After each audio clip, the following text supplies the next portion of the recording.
Welcome to Head Start, the podcast for race directors and the business of putting on races. Sports tourism, you've heard the phrase, people traveling to places to participate in sporting events. Well, that's a whole thing these days, and a very fast-growing thing at that. So, how can your race capitalize on this trend? And how can you position your event to attract more overseas or out-of-state participants? Well, that's exactly what we'll be getting into today with my guest, George Kakoridis, Marketing Director for the Logicom Cyprus Marathon. As you'll hear, George has worked really hard on growing international participation for the Logicom Cyprus Marathon since 2014 with some really amazing results. And he has tons of tips to share on marketing your race internationally and reaching new audiences through social media, micro-influencers, specialist publications, race expos, and a whole lot of other channels.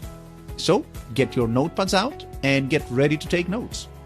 By the way, we're going to be using the term international today quite a bit, but the lessons we're going to learn here today apply equally to a race that aspires to attract participants from a different country, as well as, say, a US-based race that wants to attract participants from nearby states. Everything we'll touch on today basically falls under the category of marketing to participants that will have to travel to your event.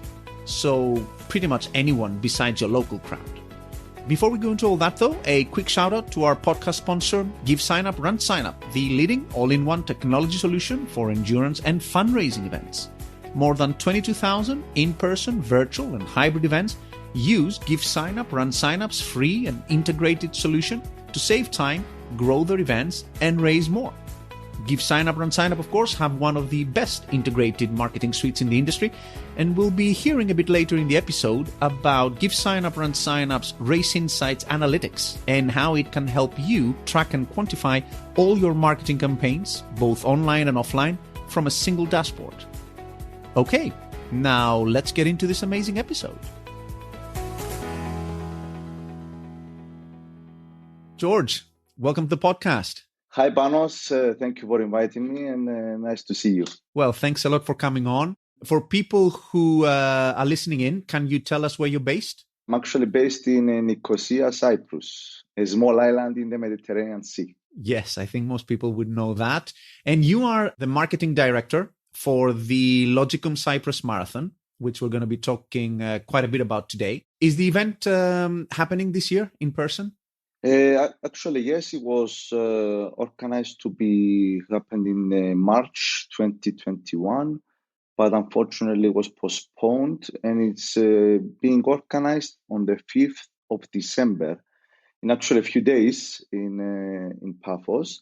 And again, we're going back to normal, hopefully, on the 13th of March on 2022. So you're going to have those two races so close to each other. So you're going to do one in December now, and then in a few months in March, you're going to go back to the regular month date. Yes, hopefully COVID will let us organize the second one, yes. And it's a bit hectic because of too many organizational matters for organizing a marathon so close to each other, the two editions. But we have to honor our decision and postpone the race and give the participants their entries as they were registered in 2021. Perfect. How are registrations for this year, for December? We have a maximum capacity due to the COVID measures, and we'll hit it easily in the next few days, and we'll close registrations. But we are focusing our efforts in 2022 because we want to go back to normal and keep growing the marathon as we have done in the past. Okay, so tell us a little bit about the history of the Logicom Cyprus Marathon. Today, we're going to be talking quite a lot about international marketing. I chose this race and I chose to speak to you because I know you've done some amazing things here that we're going to go over. The Logicom Cyprus Marathon, if I'm correct, has grown quite a lot since you took over as marketing director and has grown a lot internationally since your time. So can you tell us a little bit about the event, sort of the history, when you came on board, where you picked the event up and where you're currently at in terms of numbers and progress and growth? Yes, I was actually involved in the marathon since 1999 when it started. And it was started by my father, actually. So I've seen what goes on behind the scenes since a young age. I was just 9 when it started. And after I finished my studies in sports management in London in 2012, I started taking the event organization more seriously. And since then, I was more focused on the business development side of things. But we settled with my father as an official role in marketing and partnership director. The event, as mentioned, was started in 1999, and it was the first international marathon event in Cyprus. Let's take a step back before that to 1987, when my father organized the first charity marathon in Cyprus, raising 2,700 Cyprus pounds for patients with thalassemia back then. And he continued his pioneering, let's say, ventures in running, as he also founded the first running club in Cyprus in 1988, where he also served as a president for 6 years. So let's just say that he set up some pretty solid foundations for later success with the marathon. And since 1999, the year it started, used to host around 400 to 700 runners yearly, as this was not the main job of my father. He couldn't take this to the next level, and that's until I got in. The most recent number that would be a normal year number would be kind of like 2019, I guess, was the last in-person race. So how much has the marathon grown since you took it up at a few hundred people? My role, let's say, started officially in 2014. That year, we only had 440 participants. And I knew that it was not enough. So with some increased efforts and some funding for sponsorships, we had to fight for, because nobody knew us back then. We had an increase, 75% increase in the first 2 years, in 2015 and 2016. Actually, in 2016, we had 1,378 participants, and another 40% increase in 2017, and up to 2,000 participants. And then another 50% increase in 2018, 2,880 participants, and another 25% increase in 2019 to 3,590 participants. In 2020, we were on track to do more than 4,000 participants, but a few days before the event, the government of Cyprus decided to shut down everything, as everybody knows, and we canceled the event.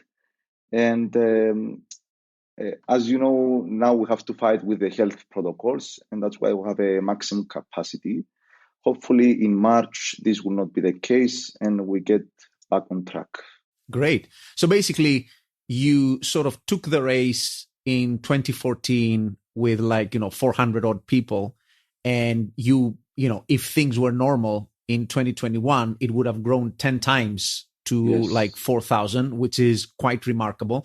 And it's remarkable, and I think we want to focus on it today, because putting on a marathon in Cyprus and getting participants up to that level of numbers is not a very easy thing, because Cyprus is a small place for people who don't know it. I mean, the running community is growing, but it's not growing as fast as the marathon had. So you need to turn to the international market for your participants, right? Which is sort of what you did. And you grew the international side of the marathon, I guess, quite a lot. You are absolutely right about the target market of runners in Cyprus, which is quite small, to be honest. We're an island of 700,000 people, so it's not a lot of runners here. But that's why we started looking to expand our numbers with runners outside of Cyprus. The percentage of international participants is around 50% every year, which is quite high compared to other international races. 25% of the total runners are coming from the UK, which is also exceptional for us, since they have the running culture ingrained in themselves and are very supportive of one another, and are very good in the word of mouth marketing, to be honest. since next year they bring their running club buddies and they get bigger and bigger. Other countries which are also represented quite well are Germany, Poland, Hungary, Russia, and Israel, which are markets that we are actually targeting very heavily.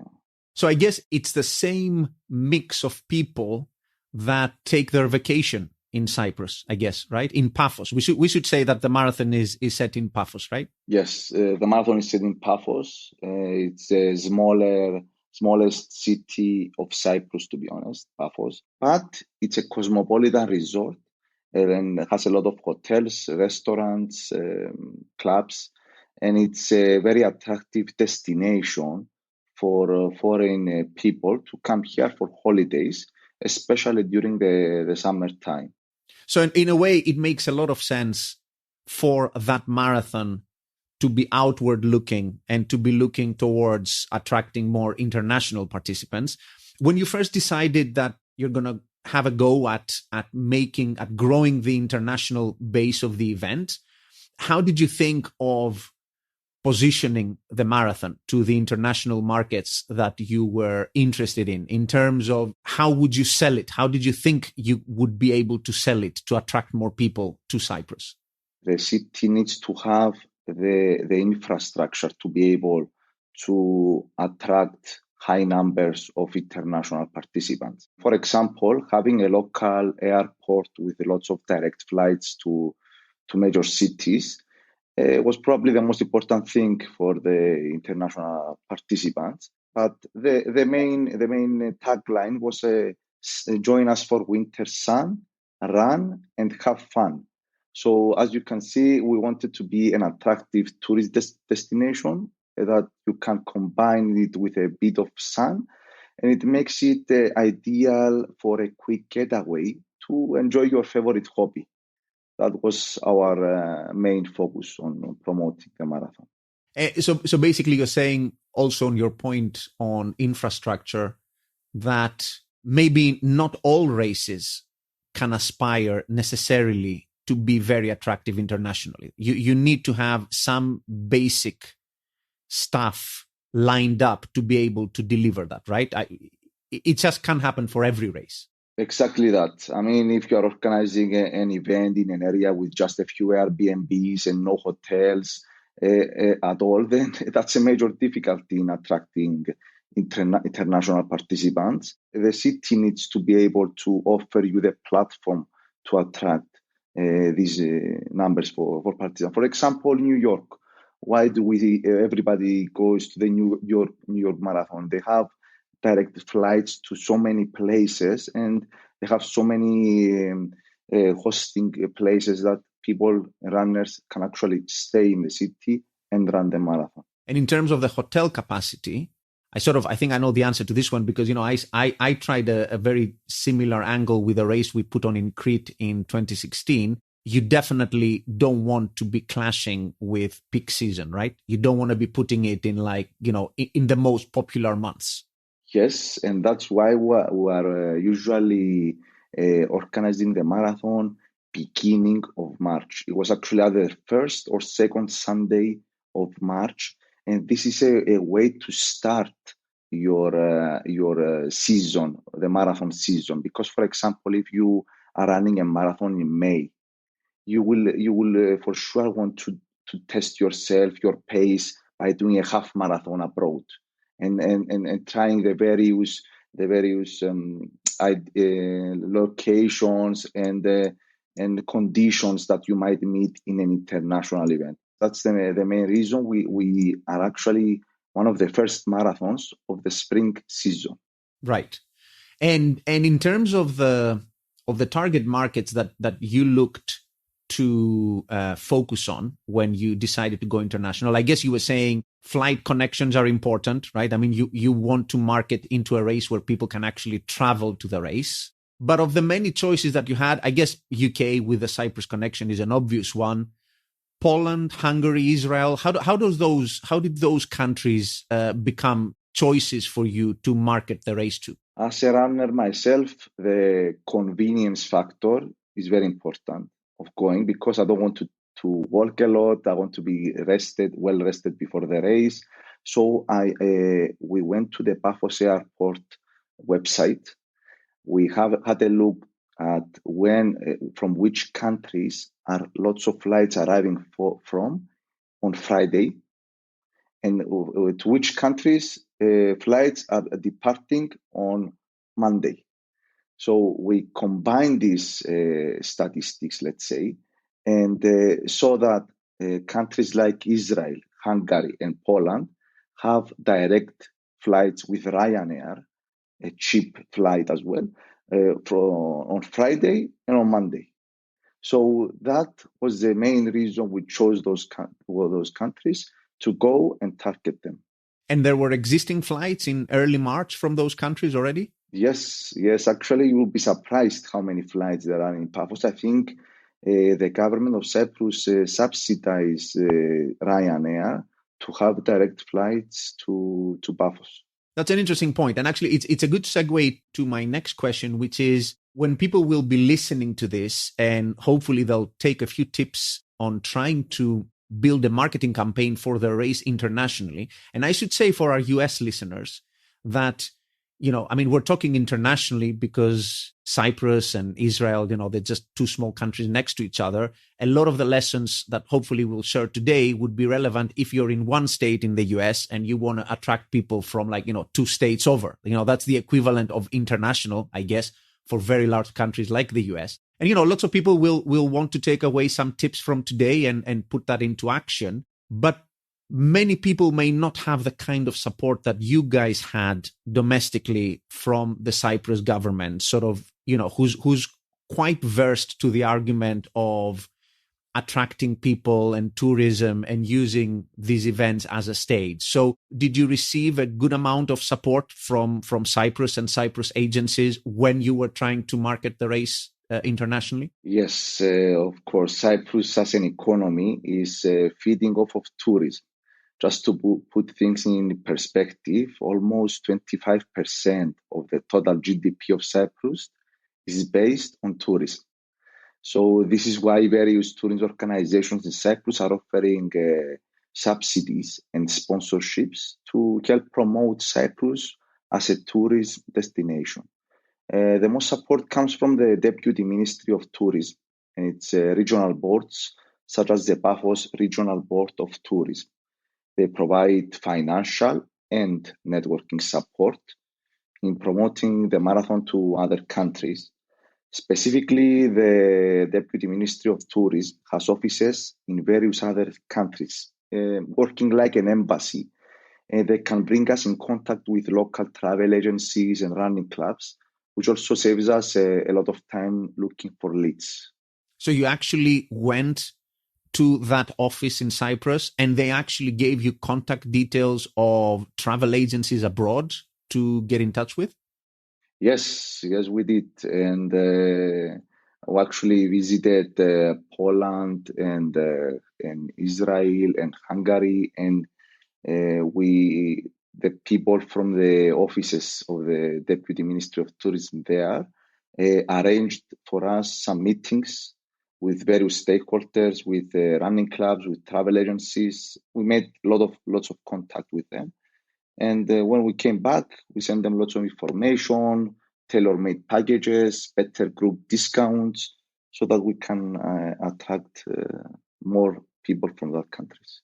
Yeah, well, you're very lucky to have such great support locally. So I guess you didn't have to sell it to the local authorities too hard. They immediately understood the potential of basically making the race more attractive internationally. Yeah, as the Logicom Cyprus Marathon is, I believe, the biggest event in Cyprus that attracts the most international number of people to Cyprus for a specific event.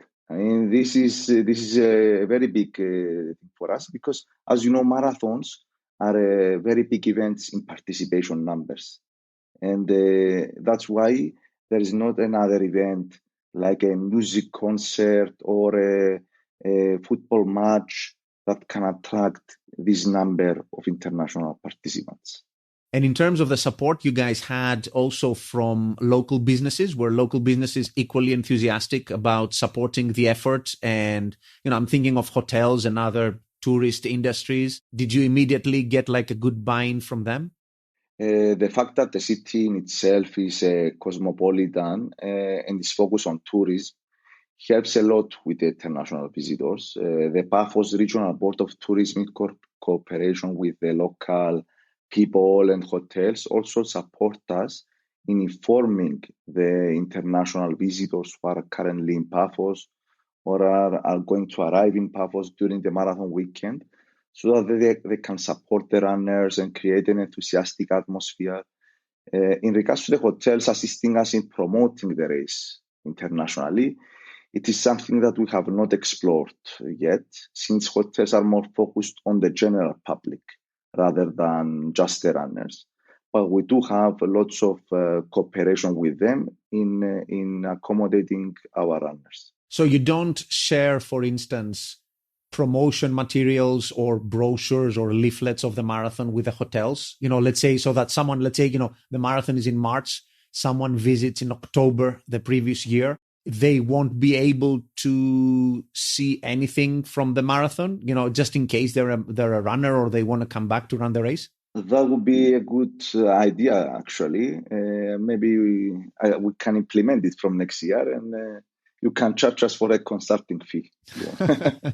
Okay. Yeah, I think it's as you say, it's the people who come in and stay in a hotel in the area. They are generalists for sure. I guess some of these hotels may have some sports activities that they offer, and it's not totally crazy to think that maybe some of these guys may want to come back and run the race. Did you work with the hotels during the stay for the athletes to produce any special packages or anything that you can then market to your international participants or people registering up? The big interest from international runners has motivated us to jump into the waters of hospitality, a very big industry.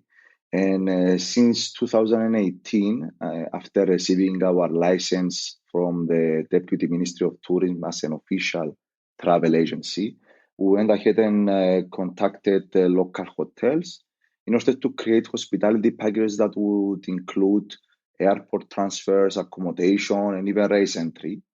In this way, we can offer a 360 service and support for the runners from the moment they step their foot in Cyprus. The hospitality part is not, though, our main focus of work, and because we focus most of our efforts in the marathon itself, it is a very convenient way for international runners to book their accommodation without having to worry about special requests such as early breakfasts on the day of the marathon, transfers to the start line, and other small details that a runner should not worry about during the marathon weekend. And obviously, when you put those packages together, you also hope to get some kind of kickback or some kind of revenue share with the hotel, right? With a few hotels that you partner with. Yes, that's the main target. We actually have a part-time person who is handling all these requests, the communication with the hotels, the bookings, with the customers. And we're trying to become profitable in that section of our business. It still has a long way to go because now with the Airbnbs and the Booking.coms, etc., is people try to do it themselves. They think that they can find a cheaper deal, but we are actually offering the cheapest prices on the market just to give. We are not doing this to be profitable. We are doing this to be hospitable and helpful to the runner himself, because we want him to have a great experience. Because even when he goes to the restaurant and the food is not up to standard, this will affect his whole experience in Paphos and the race itself. Whereas if he finds everything as good as it should be, then he will go back and refer it to everyone. Yeah, I completely agree. I think the point with those packages, and we had the same thing when we did our race in Crete in 2016, is as you say, that you offer something that is standardized, that, takes care of those things that marathoners would need, early breakfast and all of that stuff, transportation, obviously. And the other thing, when I was mentioning kickbacks back there, I didn't necessarily mean, like hard cash, but when we worked with hotels back in our race, they gave us free rooms, for instance, right, that we could offer to people. We had some VIPs or some journalists traveling from abroad, so we offered them the rooms, or they gave us a conference room to do the race briefing or do, like packet pickup, all of that stuff, right? It's not just about the cash. Yes, and this occurs in our marathon as well, in our partnerships with the hotels as well. Some of them, as you mentioned, offer free rooms, and we give them to volunteers that are coming from another city or other partners such as photographers, videographers, etc. Even reporters, as you mentioned, that we have some, or even influencers and ambassadors that we do. And the conference as well, we were supposed to have the biggest marathon expo ever that happened in Cyprus in 2020. We had a very big room that was given for free because we arranged lots of accommodation at that hotel. And hopefully when things come back to normal, we'll be able to achieve our goals and do this again. Speaking of ambassadors and journalists, tell us a little bit more about your strategy internationally in targeting those journalists and those influencers and ambassadors, and who were the right type that you went after and why, and in which countries? We have been working with some runners who have some influence in social media, but the most important factor for us is that they have to love the race. We don't see how many followers they have, how many likes they get. We just, if we see them that they are sharing their experience on social media with passion and excitement, then we approach them and discuss a way of partnering up.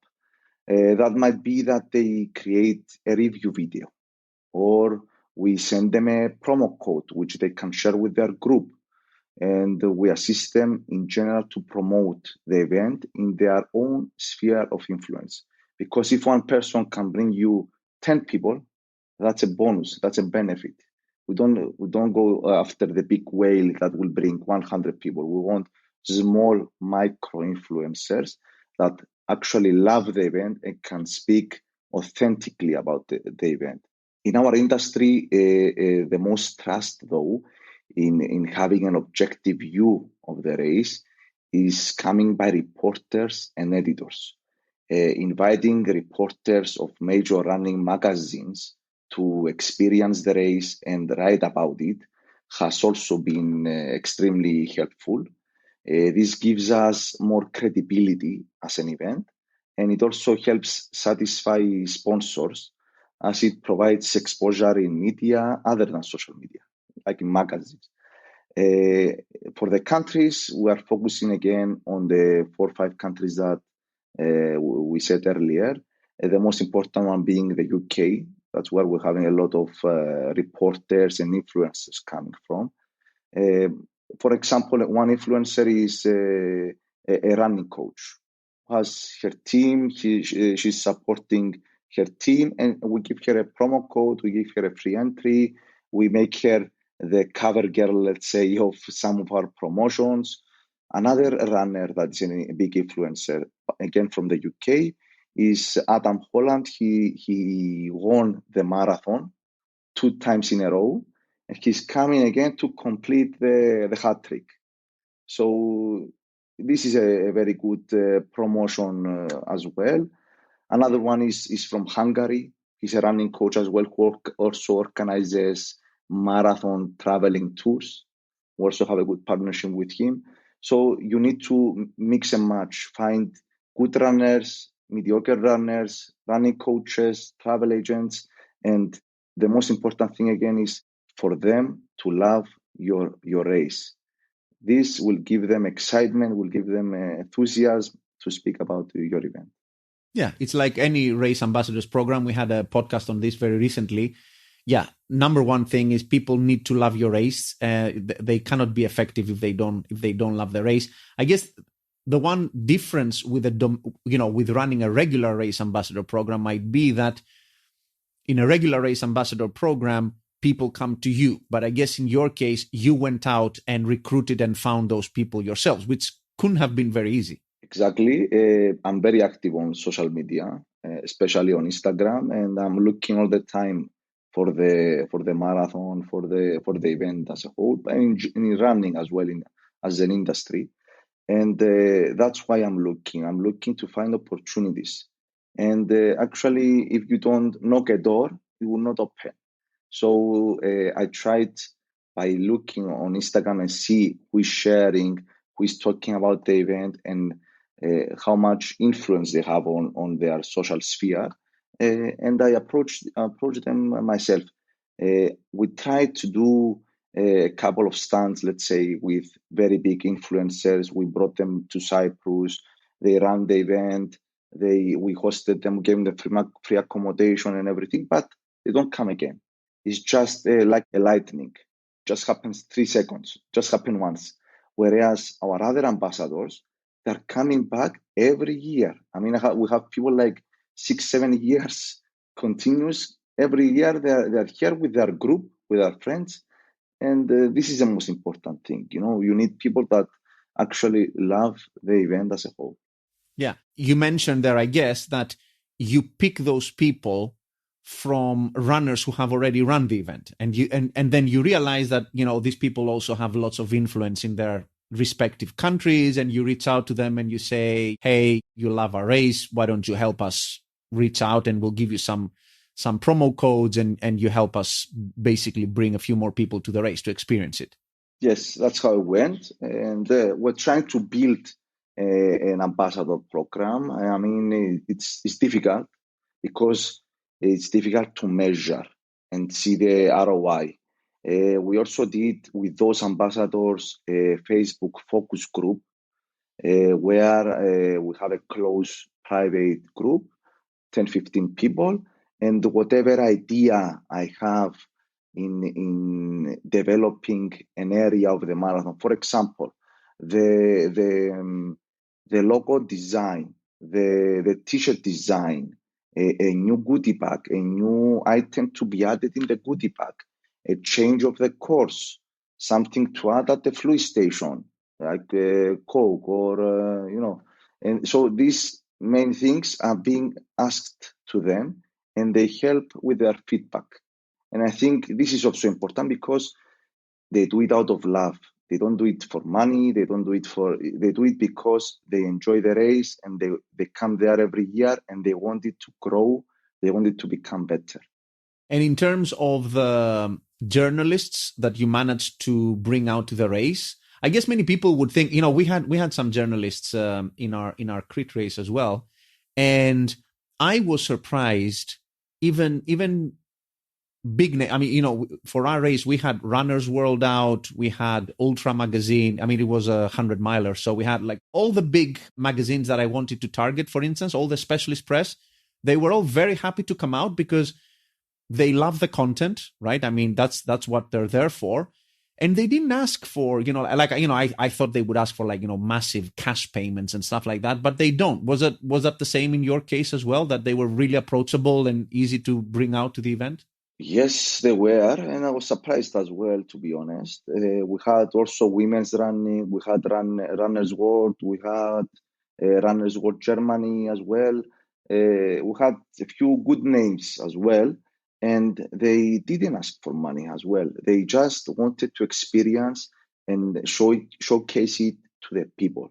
And this is the most important thing because media is a bit judged lately as not being truthful or having various different other ideas, or they're not telling the truth.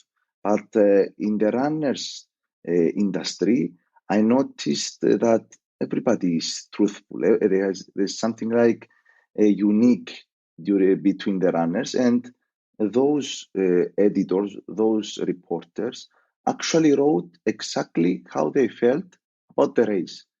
And I didn't try even to change their opinion or discuss what they're gonna write. I let it to themselves. I let them experience.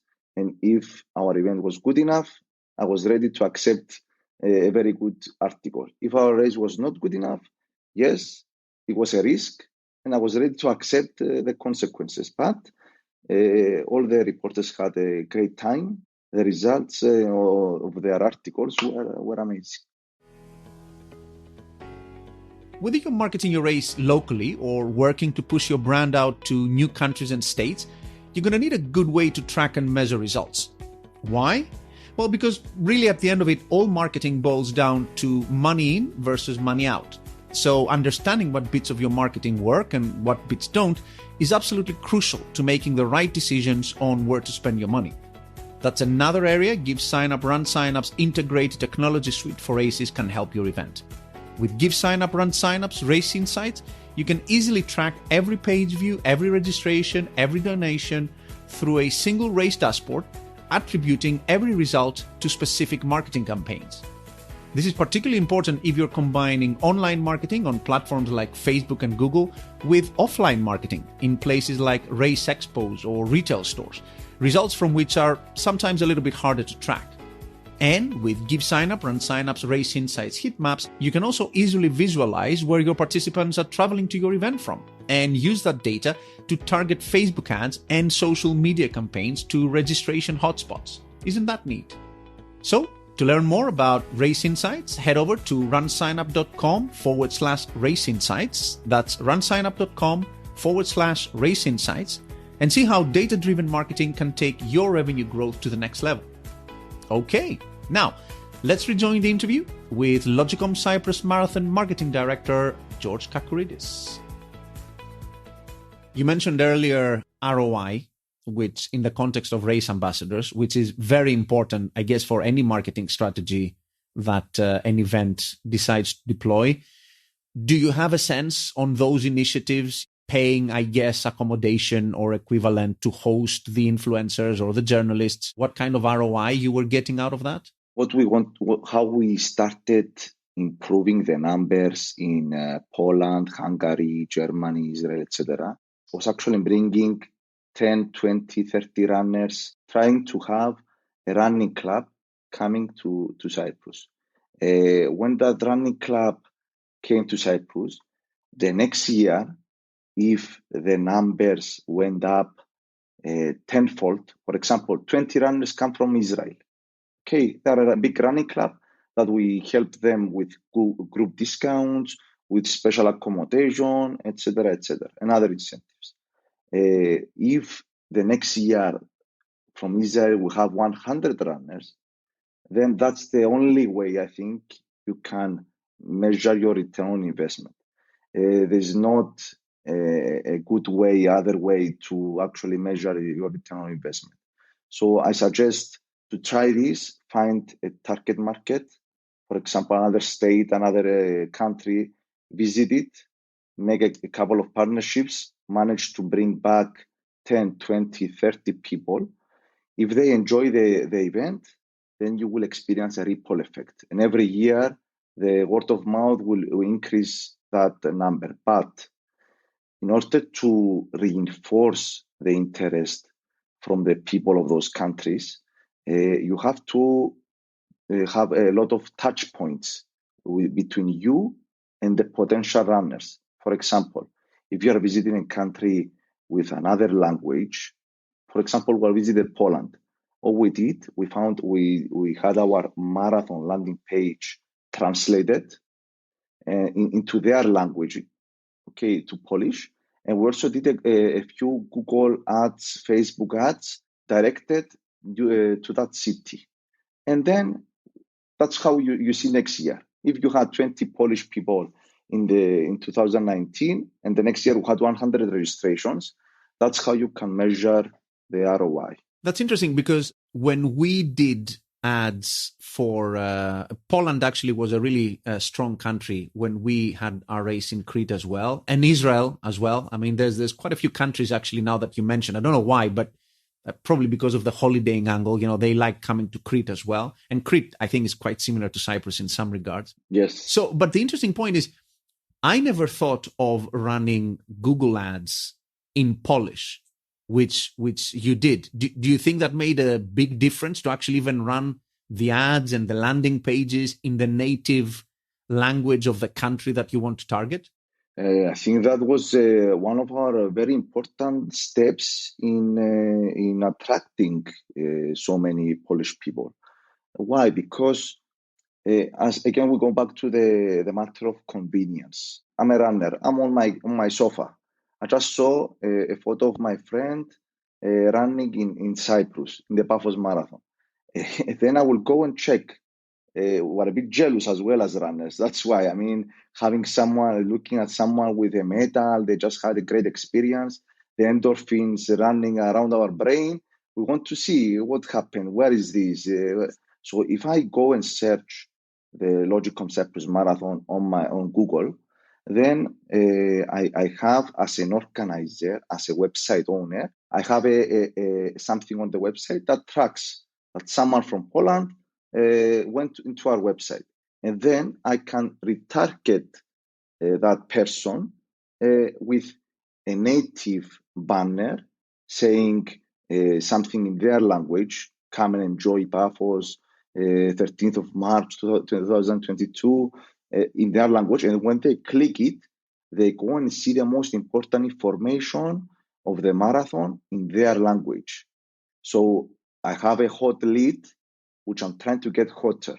I mean, a hot lead means having someone who is very interested. And if I have it in a language that they don't understand, I will lose him.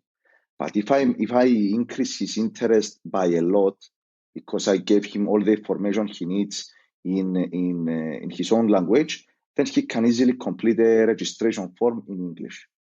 So that's the only touch point that is in another language that is not a native. And that's why we actually did like a marketing funnel to bring them up to the registration point. And that's depended on various aspects that we cannot control afterwards. And I guess the bonus side of having all of those different language landing pages is that you can also then track the statistics explicitly of what landing pages in what language are being accessed. Because if you brought everyone to the English landing page, you won't know whether they would. I mean, you could check at the country, but it's much better to have the different landing pages, and they tell you that there's that many visitors who went through the page in Polish or in Hungarian and all of that, right? Yes, you are absolutely right. The critical point is to be able to measure it, to see that this campaign that is towards the Polish people is working and bringing registrations. And how we did this? The buttons that are named register in the landing page that is in Polish, which is also the register is in Polish, the word. When you click it and takes you to the registration platform, I track how many clicks that button had and how many registrations were completed following that button. So then I go back to analytics. I check 1,000 people visited the Polish landing page. 100 people clicked on the registration button, and 10 people completed the registration when they click the registration button. So I can track and see how much did I spend on the Polish campaign, not just the Google ads, but also how much money I spent in accommodating influencers from Poland, how much money I spent in airplane tickets for me to visit Poland. And then you do a total calculation separated from the total marketing budget, and you can see, so my expenses were 1,500 euros, for example, but I got 100 registrations. 100 registration translates to 6,000 euros. So I can say that I profited that much from the Polish campaign. And you can then see from next year. Right. So is it fair to say, you keep mentioning Google ads and stuff, you used paid media quite a lot for growing your numbers internationally? Was that a big part of what you did, of the success story? Our online marketing channels are changing. as times are changing, so the preferences of people in platforms. And because our target market is mostly 50 plus year olds who have a decent income and can pay for an international weekend getaway, we are still focusing much of our efforts on Facebook and mostly in paid ads. Because as you know, Facebook doesn't have any organic reach at all lately. Not anymore. And yes, unfortunately, and we combine it with also Google Ads. Facebook ads and Google Ads are our go-to markets. I mean, we spend around 80% of our marketing budget on these two channels, but we are also very engaged in Instagram. We don't do any paid things on Instagram, but we are very engaged in hashtags and following and liking, etc., as well as in email marketing. But that's mostly for engaging with previous participants rather than attracting new ones. And lately, we're actually exploring the Strava clubs. But I believe it is not developed as a marketing channel to be able to offer analytics or targeting, but it does have the ideal audience. So please, the founder of Strava, if you are listening, please improve your marketing capabilities and you will have lots and lots of income from marathons around the world. Yeah, it's interesting. I was talking to a couple of other people on the podcast, and they keep mentioning Strava, that it's like, it almost looks like it could be the next big thing. So I had a guest from Big Run Media, a guy very, very well versed in marketing, who was saying that basically what Facebook used to be for reach back in the day when organic reach on Facebook was significant is what Strava Clubs is today, because there's no filtering on the feed and stuff. But as you say, the features, they're not quite there. I mean, you can sort of have some kind of communication and reach within your Strava Club membership, but you can't do a whole lot of things, right? Yes, that's very unfortunate. I mean, we tried to post a few images, etc., on our Strava Club. They do get engagement. I would say somewhere around 10 to 20% of the total members that we have in our club, they like the post. So, I mean, that's quite high compared to the 0 point something percent of Facebook. I'm not sure why they are not exploring developing their marketing capabilities, the Strava. And I'm sure that there are lots of other, I'm following lots of other brands that are trying to do like club events with weekly running events, trying to do some giveaways through their Strava club to keep them engaged. And I believe because that's where all our target market is, this should be the next big thing for promoting not just marathon and races, but running brands as well, like Nike, Adidas, Saucony, etc. So yeah, well, I mean, you can keep on building the Strava audience and the features will come, I guess, is the hope. In terms of Facebook paid stuff and Google Ads, do you use them in a similar way? Do you use one more for retargeting people and one for more like top of funnel new people coming into the race? How do you use those tools separately? Google Ads is mostly for attracting new people. That's what we do. We try to attract them to our website by doing lots of display campaigns and some paid keywords that we want to be first on. Whereas Facebook is mostly for branding and improving our leads. If you like our page, then that means that you have a small interest, at least, in participating in the marathon. So whenever we post a photo, let's say we post a photo 30 days to go, or prices going up this Sunday, or why run when you can fly, and put a finishing person doing a flying thing. So when we do this, we actually trying to do the retargeting of the people who visited our website. Whereas on Google Ads, we try to attract new people to visit our website. On Facebook, it's mostly for people who already had a touch point with our website or a banner or whatever with our marathon. So that's how we split the two. And in terms of the targeting that you do, the way you build the audience that you target those ads to, or the keywords that you target, when you try to reach out to an international audience that you want to get to travel to Cyprus to register for the marathon, what kinds of audiences and keywords do you target? What are like good groups that have yielded results for you? On Google Ads, it's mostly running enthusiasts. I mean, you can find it on Google Ads, but combine it with frequent international travelers. I mean, running enthusiasts might be a billion, not a billion, but lots of millions. Whereas if you combine it with frequent, narrow down your audience with frequent international travelers, that means that you will find people who enjoy running and are also traveling quite a lot. I mean, 2-3 times per year. That's the person. That's the people you want. On Facebook, similar. We target